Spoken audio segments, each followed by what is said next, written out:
So, we were discussing critical heat flux, and today we will try to discuss or elaborate the hydrodynamic theory of critical heat flux.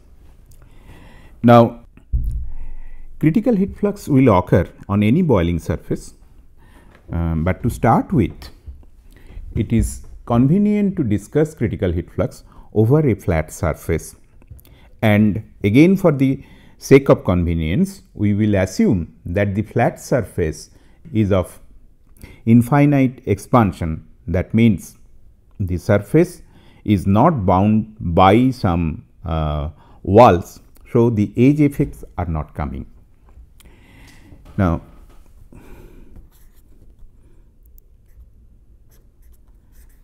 critical heat flux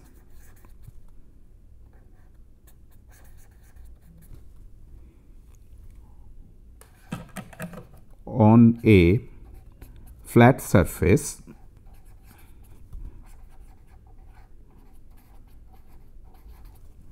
we assume that if a Cartesian coordinate system x, y, z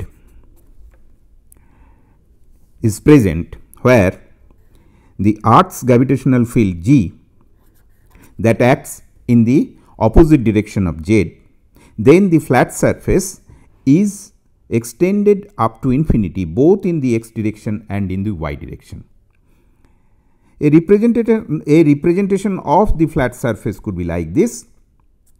This flat surface is heated, and on the flat surface, over the flat surface, there is pool of liquid. So, during film boiling, we can assume that we can during critical heat flux we can consider that there is vapor formation. Now, this vapor formation is in an excess quantity, so that this vapor tends to form some sort of a film over the surface, and above this vapor film we have got the liquid. So, the vapor that has to escape, and that will escape in a pattern. So, they will form a pattern of jet, and then they will escape like this from the surface. Now, if we consider the top view of this surface and the vapor release pattern, one will find that the vapor is leaving the surface in the form of jet from each node of this rectangular array which I have drawn. That means, at this node you will have some sort of a vapor jet or vapor column. At this node you will have another vapor column. Similarly, at all the nodes you will have vapor columns. So, these vapor columns are like this. They are not straight, they will have also undulations, as has been shown in this diagram.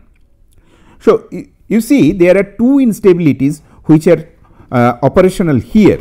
First, a low density fluid, that is the vapor, that is attached to the surface, and above of it there is a high density fluid, that is the liquid. So, it gives rise some sort of an instability which is known as Taylor instability. On the other hand, the vapor jets, they are moving in the upward direction. So, they will have a relatively high velocity compared to the surrounding liquid. So, it will give rise to another kind of instability which is known as Kelvin-Helmholtz instability. So, both these instabilities I have mentioned earlier. So, here we can get some sort of Taylor wave, and in this case we can have some Kelvin-Helmholtz instability.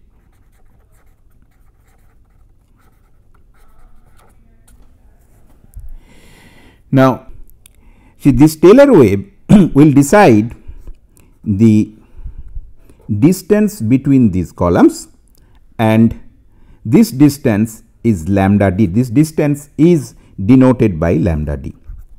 So, any vapor column will be at a distance lambda d from its neighboring column, and then this is one wavelength of the Kelvin-Helmholtz instability.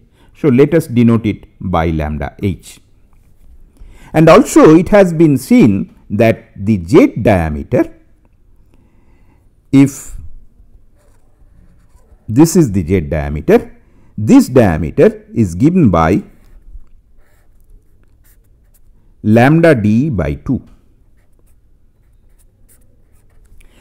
So, more or less this gives an idealistic view of the boiling phenomenon when it is at the critical heat flux.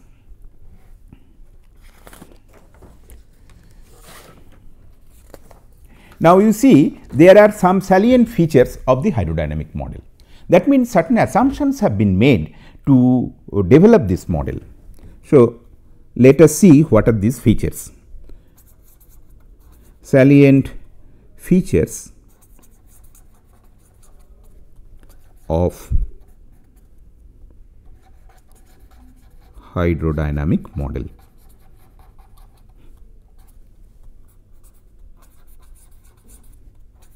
Of CHF. First thing, the critical heat flux obtained when the surface of the vapor jet becomes Helmholtz unstable. So, CHF needs or requires the vapor jets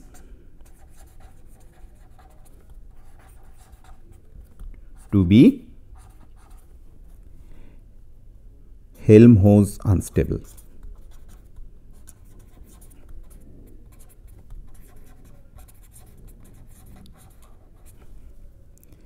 Second, the distance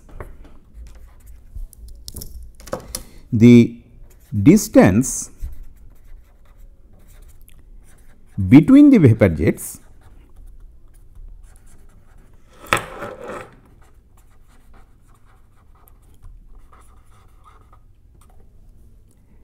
is given by the Taylor instability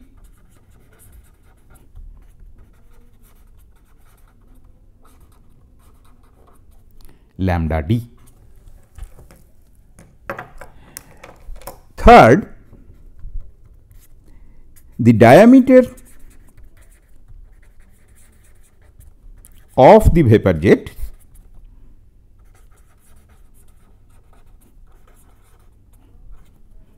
that is lambda d by 2, lambda d by 2.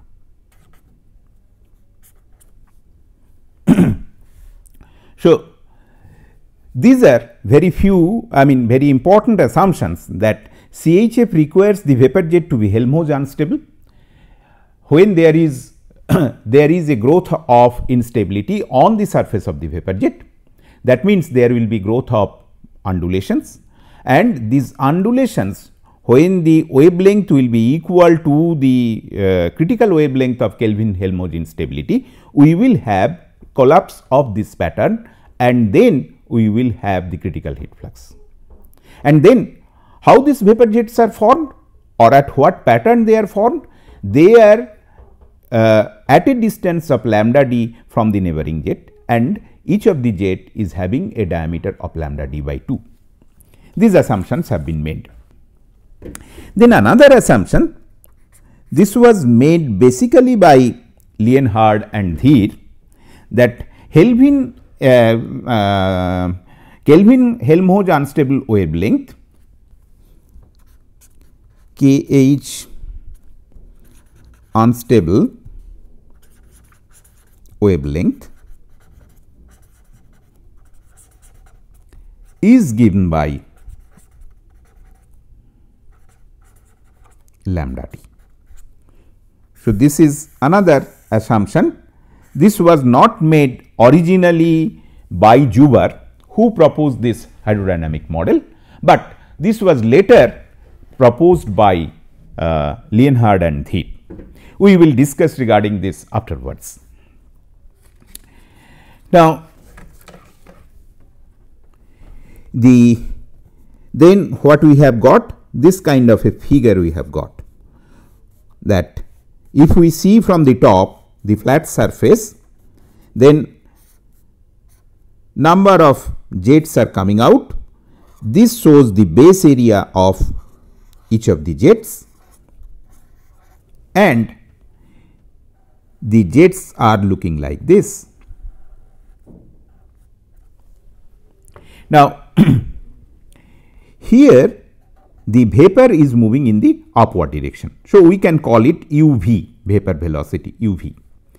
As the vapor is moving in the upward direction, so to replenish that, the liquid has to come down in the downward direction. We can call it UL. And we know that Kelvin-Helmholtz instability is dependent on the relative velocity between these two parallel streams. So, UC, that is given by UL bar UV bar. That means, we have to take care of the direction of these velocities also. And this has been proposed, one relationship has been proposed for this relative velocity, which is given by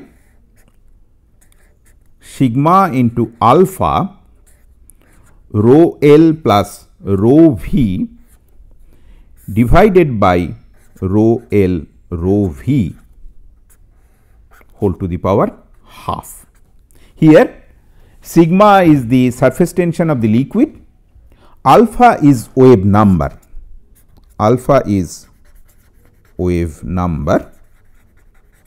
and it is given by 2 pi by lambda, where lambda is the wavelength, and then rho L is the density of the liquid, rho V is the density of the vapor.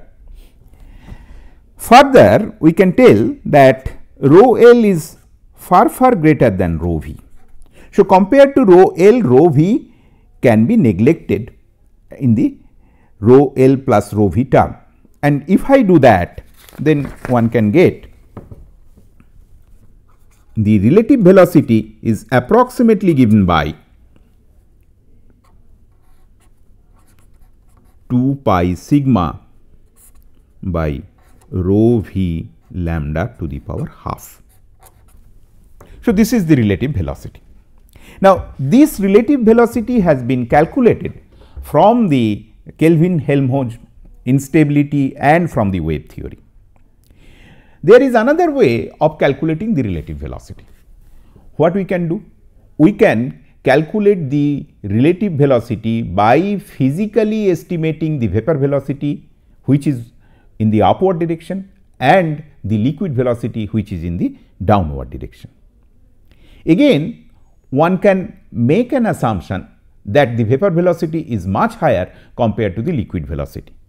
So, the UC can be, from physical estimation, UC can be approximated as Q max double prime rho V HLV A surface by A column. So, we are assuming that critical heat flux is occurring, Q max or Q max double prime, that gives the critical heat flux, rho V is the vapor velocity, HLV is the latent heat of vaporization. Now, A surface and A column needs some explanation. So, this diagram, let us go back to this diagram. Let us take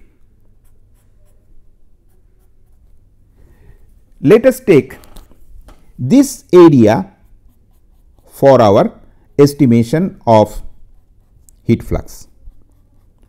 Now, the heat which is supplied to this particular area is responsible for generating the vapor jet. So, how much vapor jet is generated? Here we can see 1/4 vapor jet is generated, here 1/4 vapor jet, and in the other two in each cases 1/4 of vapor jet is generated. So, if I take the distance is lambda d, this distance is also lambda d, and this distance is lambda d by 2. The diameter is lambda d by 2. So, we can see that in a square area of lambda d square, a vapor jet of lambda d by 2 diameter is generated. So, a surface or surface area denotes the area of the square whose side is given by lambda d, and the jet area is given by the circular area of the circle whose diameter is lambda d by 2. So, basically with all sorts of simplification one can get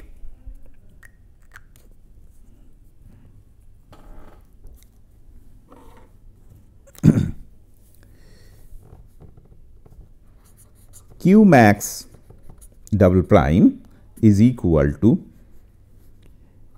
pi by 16 3 to the power 1/4 rho v HLV sigma rho L minus rho v by rho v square into G whole to the power 1/4.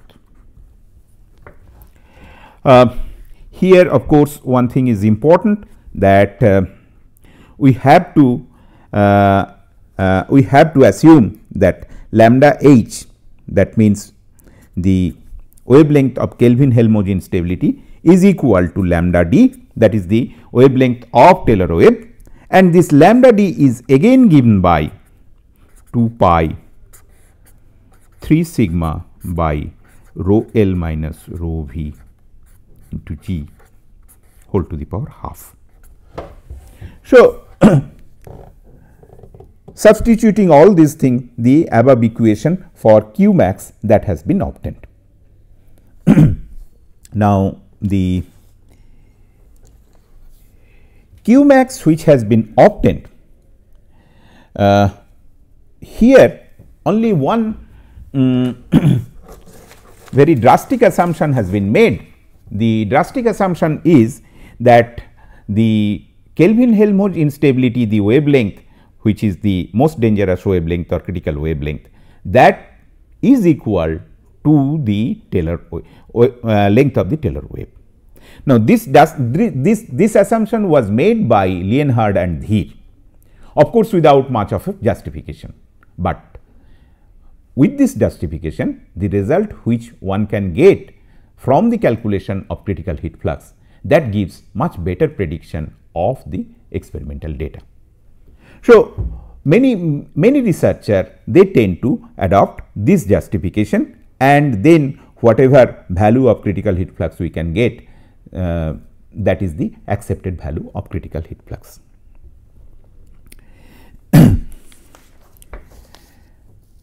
Now,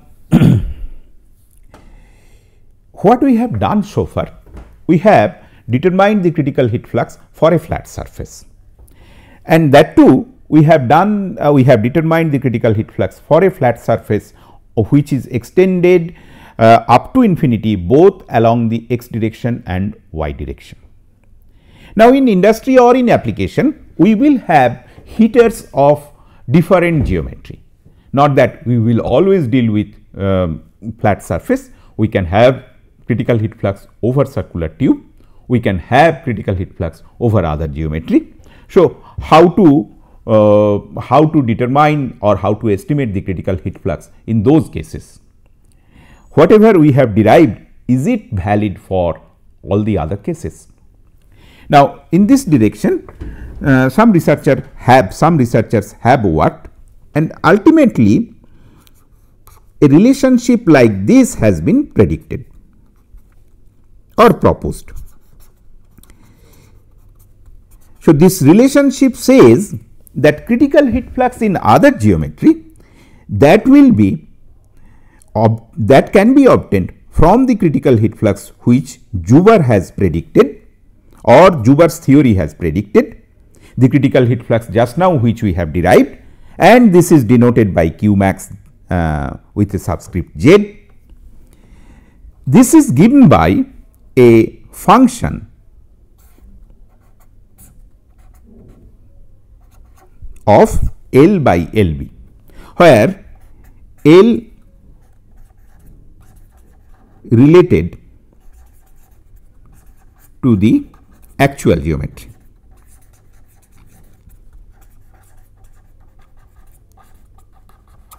L is a length scale which is related to the actual geometry. LB is the bubble or capillary length.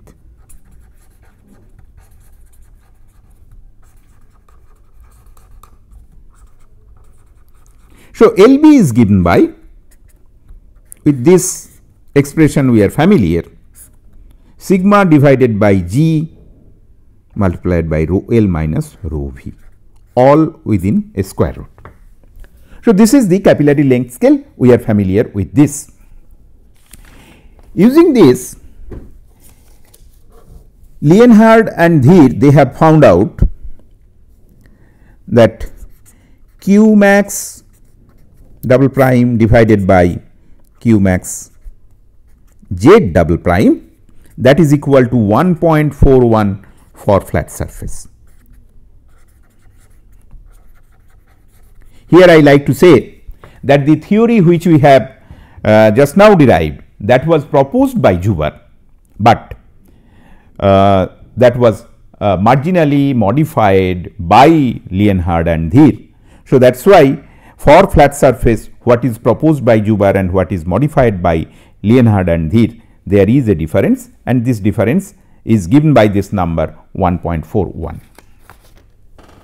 Another important case is that the critical heat flux over a circular cylinder, horizontal circular cylinder. So, in that case again Lienhard and Dheer have obtained this relationship.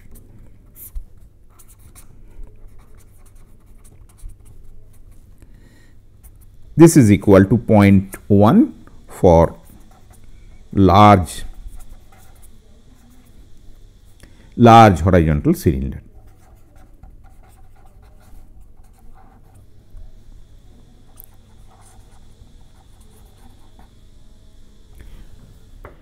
So, this is some sort of workable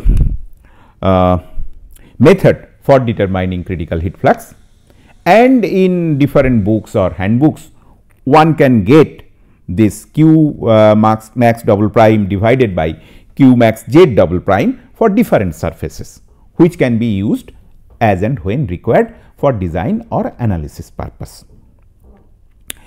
Now, the hydrodynamic model of critical heat flux, it is not free from criticism or limitation.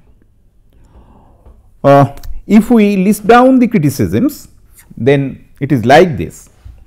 Firstly, critical heat flux is a phenomena which is culminating from nucleate boiling, but what we are doing for predicting critical heat flux, we are proposing altogether a new phenomenology. The phenomenology which we have used for describing nucleate boiling, that phenomenology is not being used here. We are bringing some sort of new physics or new explanation. So, CHF theory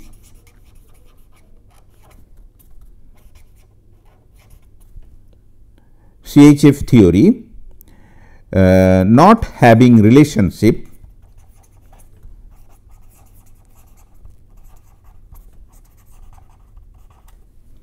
with those for nucleate boiling.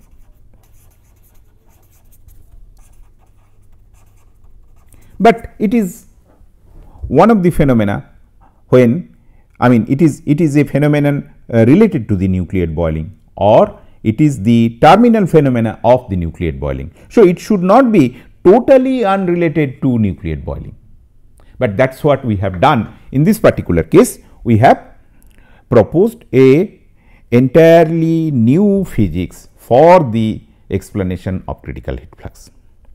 So, many people has got reservation for this. Secondly, the critical heat flux phenomena, the way we have described, we have not taken care of. It does not take care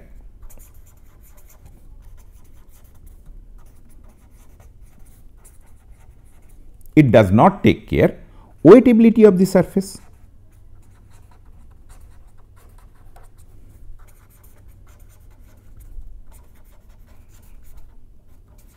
Then it does not take care the surface roughness.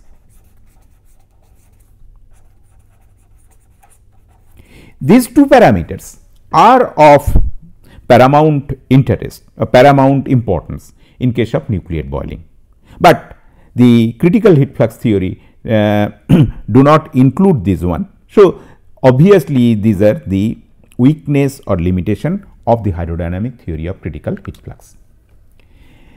There are other theories of critical heat flux. Already I have mentioned there is micro layer, during boiling there is a micro layer formation which I have explained earlier. So, from the micro layer point of view, again one can have some explanation for critical heat flux. So, due to lack of time we are not going into this, but basically from the force balance and basically from the from the methodology which Juber has mentioned, there have been efforts to include the effects of wettability, contact angle, etc. One relationship probably can be told, that is due to Kundlikar. So, Kundlikar, he has taken care of the effect of surface wettability.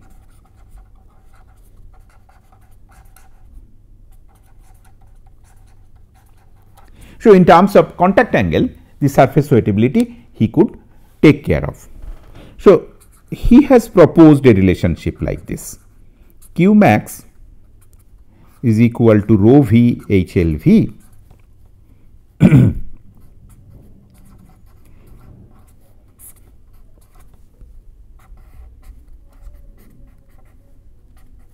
plus pi by 4 1 plus cos of theta cos of capital omega to the power half multiplied by sigma into rho L minus rho v by rho v square into g whole to the power 1/4. So, this is a lengthy correlation or lengthy expression. It is not a correlation, it is a lengthy expression, but one can make it shorter if we take the ratio of q max double prime to q max z double prime. Here theta is the contact angle, and there is another parameter which has been incorporated, that is this capital omega. So, capital omega takes care of the inclination of the surface with the horizontal.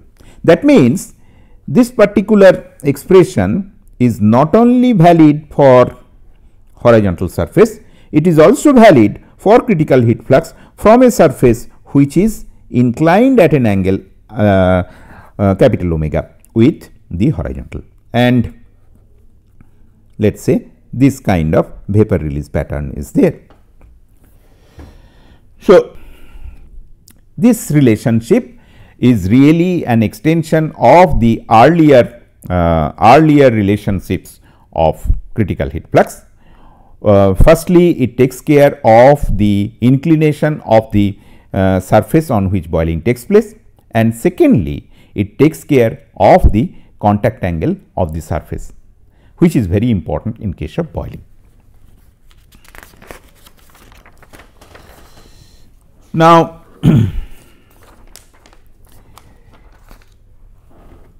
if we make some sort of a comparison with the classical theory of critical heat flux and the relationship which has been given by Kundlikar.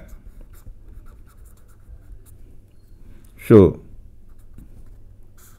this is Q max Z.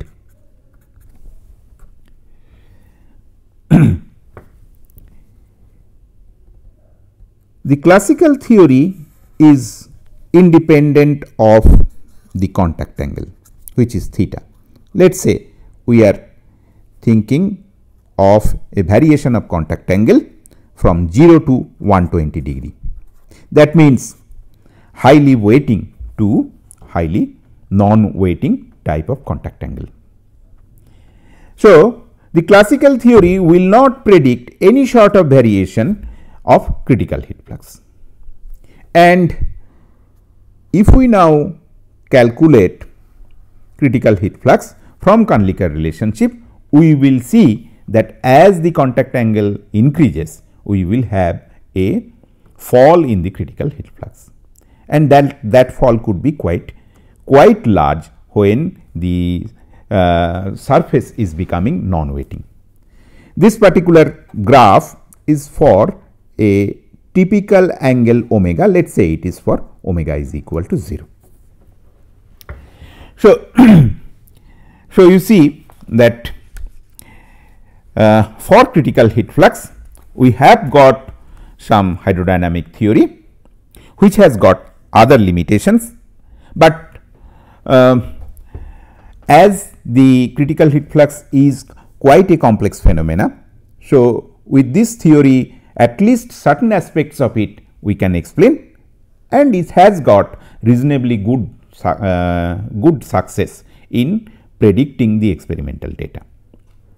But there are again some variations, there are again some sort of discrepancy, like it has been seen, it has been observed that if we go for the theory which fits well the boiling data from smooth surface, if we go for rough surface,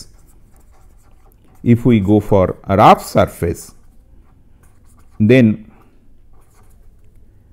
Q max increases 25 to 30%. So, this is also observed. So, one have to be careful while applying or adopting the result which has been given by the hydrodynamic theory. Now, let us go to another mode of boiling. So, we have discussed the nucleate boiling in detail, then we have discussed critical heat flux in detail, which is very important from the safety point of view, from industrial application point of view. Then we are coming to film boiling. Now, film boiling is not a very desirable mode of boiling heat transfer in most of the applications.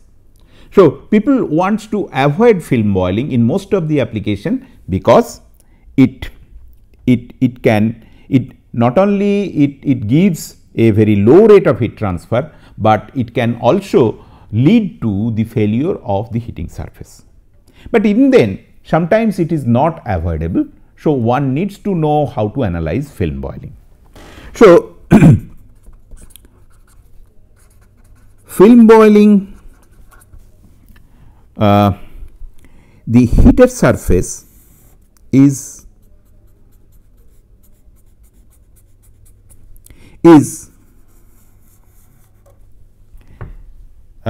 covered with a film of vapor. So, this is your vapor film, and at the top of it we have got the liquid. And obviously, the vapor film, as it is having lower conductivity and it is some sort of a vapor, so it will act as some sort of insulating layer. and the rate of heat transfer will be much lower compared to the nucleate boiling. Now, what will be the heat transfer coefficient? That depends on many factors. One of the factors, that is the orientation of the surface.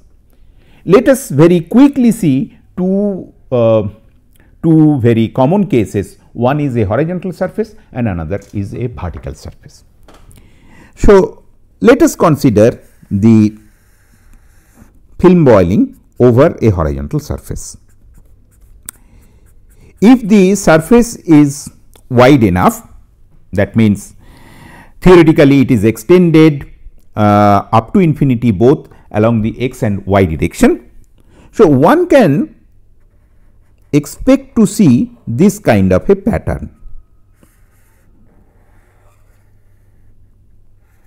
There will be thin film of vapor over the surface and the film will be interrupted at regular interval by some dome like structure through which vapor has to escape.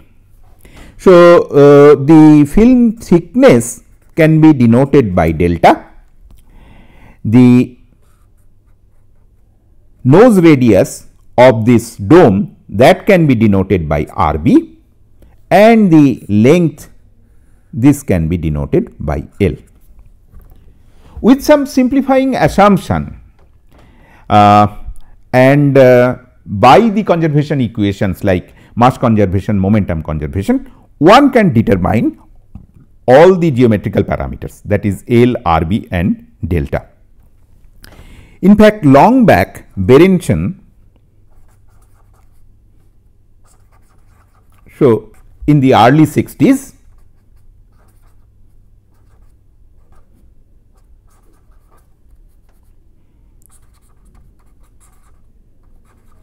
he has given a theory and from which one can calculate all these things.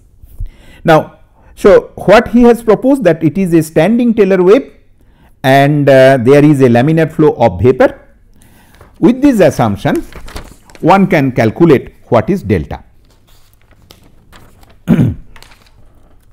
So, delta, that is the vapor film thickness, that can be calculated as 1.09 C, which is a constant, mu v, that is the viscosity of the vapor, K v is the conductivity of the vapor, delta T is the temperature difference, divided by rho v, G, delta rho, the density difference between the liquid and the vapor, HLV, HLV dash, this is some sort of modified latent heat of vaporization, and then our known parameter sigma divided by G delta rho, all within a bracket and to the power 0.25. So, delta can be obtained by some sort of mass and momentum balance by this particular equation, and C is some sort of numerical constant.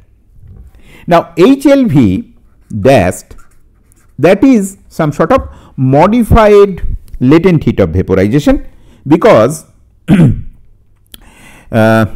there is the wall is at a temperature T wall and the liquid could be at T saturated. So, there could be certain amount of degree of superheat for the vapor. The vapor need not be at the saturation temperature. So, there is a way of calculating it.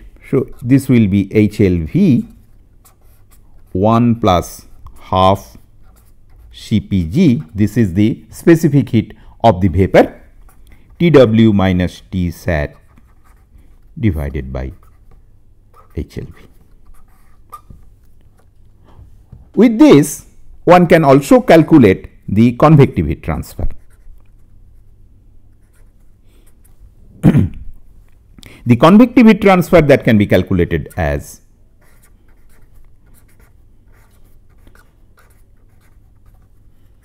divided by mu v TW minus T saturated and sigma divided by G into delta rho, whole to the power 0.25.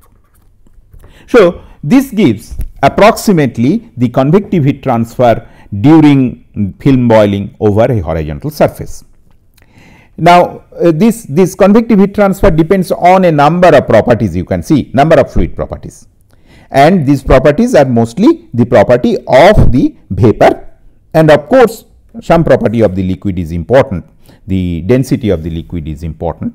So, density of the liquid one can determine at the saturation temperature, but vapor you see at one end it is at saturation temperature, at other end it is at the wall temperature, which is quite high. So, the properties of the vapor should be calculated at some sort of average temperature. So, this shows the case of film boiling over a horizontal surface. Most commonly we encounter film boiling over a vertical surface, and there have been a different way of estimating what is the heat transfer coefficient. So, this shows a vertical surface which is at a constant temperature. This vertical surface is adjacent to a liquid which is at saturation temperature. This is liquid, and as the wall temperature is quite high from the saturation temperature, so film boiling is taking place. Now, the liquid could be moving with some velocity or liquid could be stationary. If the liquid is stationary, then one will have some sort of a velocity profile like this. The velocity profile is such that the velocity is 0 at the wall and the velocity is also 0 at the interface. One can also sketch the temperature profile. Temperature profile of course has to reduce from the wall temperature Tw to the saturation temperature, which is Ts. So, in general this is showing the nature of the temperature profile, but many cases one assumes some sort of a linear temperature profile. The underlying assumption is the vapor film is so thin that only conduction is effective in the vapor film, convection is not taking place. So, we can do the analysis based on certain assumptions. So, assumptions if we note down, one is constant temperature surface,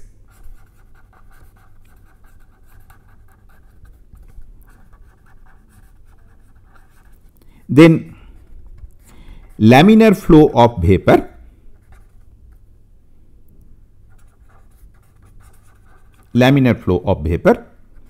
third stagnant liquid, then fourth negligible viscous dissipation,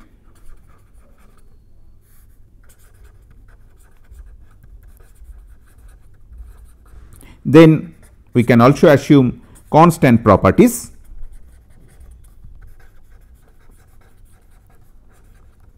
So, if we make all these assumptions and based on these assumptions we can write the momentum balance for the vapor phase. So, if we write the momentum balance for the vapor phase, vapor momentum balance, we will have mu v d2v dy2 minus g rho L minus rho v is equal to 0. So, it will be convenient now if I show the coordinate. Basically, we can take z in the upward direction and y in a direction normal to the plate, and this is the direction in which gravity works. So, with this we will get this momentum equation. So, the momentum equation can be solved. with appropriate boundary condition. So, the thickness of the vapor film is delta, and you can see delta is changing with the height, that is z. So, if we have denoted the velocity as u, so boundary conditions we can get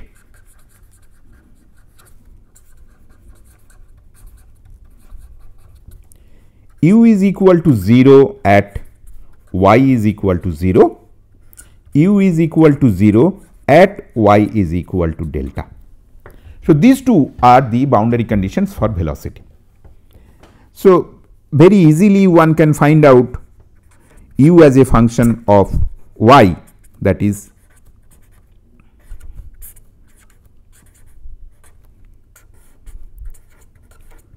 a quadratic equation in y you will get for the velocity distribution along the direction of y. Then for vapor flow rate per unit width of the vapor film, you will get tau v is equal to rho v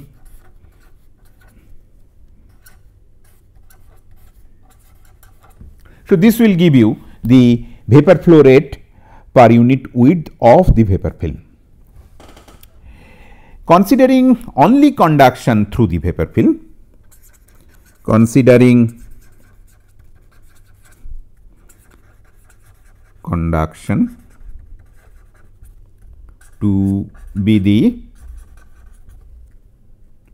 mode of heat transfer,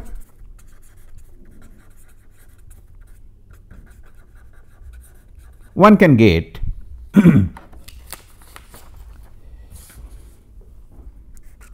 HLV d tau LV d tau V dz is equal to kV T wall minus T saturated by delta. Now, using this equation and the equations which we have derived earlier, using above equations,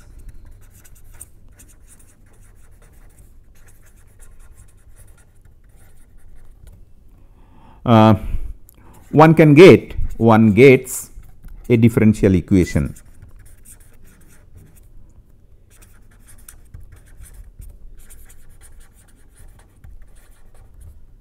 in delta.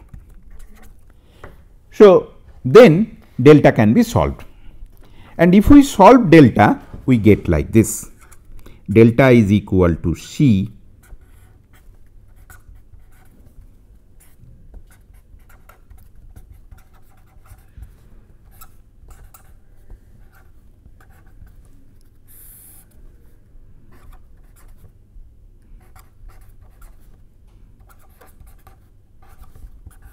So, this is the equation we can get. So, where C is a constant and C depends on the dynamic condition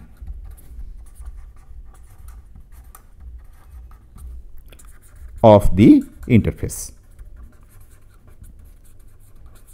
So, you see delta, then we are getting delta as a function of Z, and other things of course are the fluid properties. So, as we have already shown the schematic of film boiling over a vertical surface. So, delta, that is changing with Z, and that is what we have got from this relationship. So, it is not a linear relationship, it is a non-linear relationship based on simplified assumptions.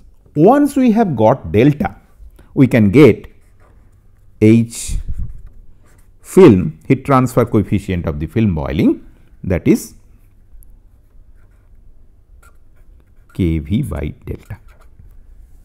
So, this is a very simple but profound result, and using some simplified assumption we have got the relationship for heat transfer coefficient.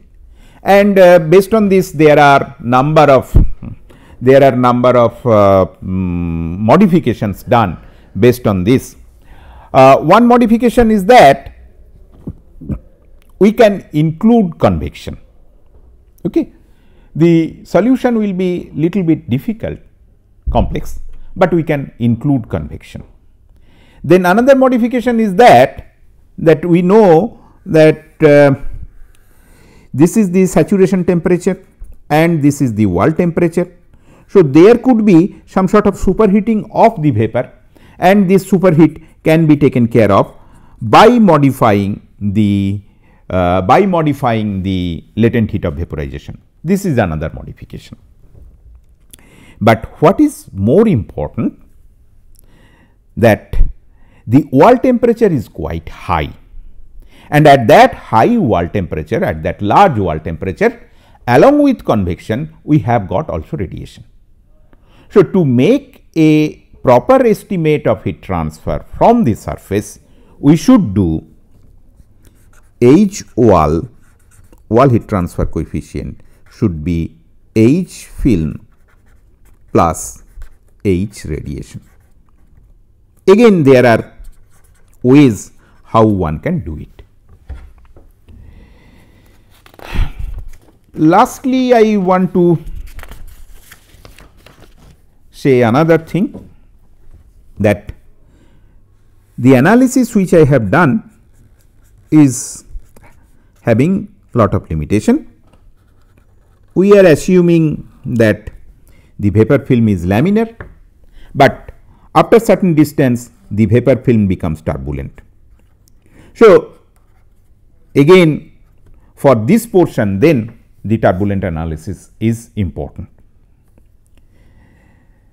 Then in many cases one can see that the vapor film we have assumed this is a smooth interface, but it is not like this.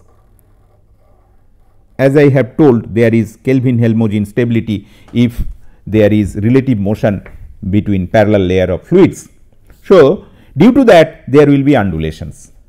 These undulations will of course increase the heat transfer to some extent, but at the same time they make the analysis more complex. So, there are issues in film boiling which cannot be captured with the simplistic analysis which we have shown. There are issues like other geometries, other complex geometries. There are issues like the effect of fluid motion. So, this is just a beginning. And the last thing which I like to tell, that in between nucleate boiling and film boiling there is another regime of boiling, that is called transition boiling. Now, our success rate for estimating transition boiling, for relating transition boiling, for explaining transition boiling is the minimum. Nucleate boiling we are partially successful, film boiling we are partially successful, but transition boiling really we are not that successful in predicting. Fortunately, transition boiling does not occur over a long period of operation or over a long range of operation. That is why we did not bother about this transition boiling so much. Many cases what is done, that we know the relationship for nucleate boiling, we know the relationship of film boiling, and transition boiling people think that it is a mixture of nucleate boiling and film boiling. So, they can do some sort of weighted average of nucleate boiling and film boiling to predict the transition boiling. That is most of the cases, that is what most of the cases is done, but obviously we do not know much regarding the physics of the transition boiling. So, with this I like to conclude this series of lecture. This has given you some background of phase change heat transfer, but our focus was mainly to boiling heat transfer, and we have concentrated only on boiling heat transfer. Condensation heat transfer is completely different from boiling heat transfer, and that could be covered in some other lecture series. Thank you.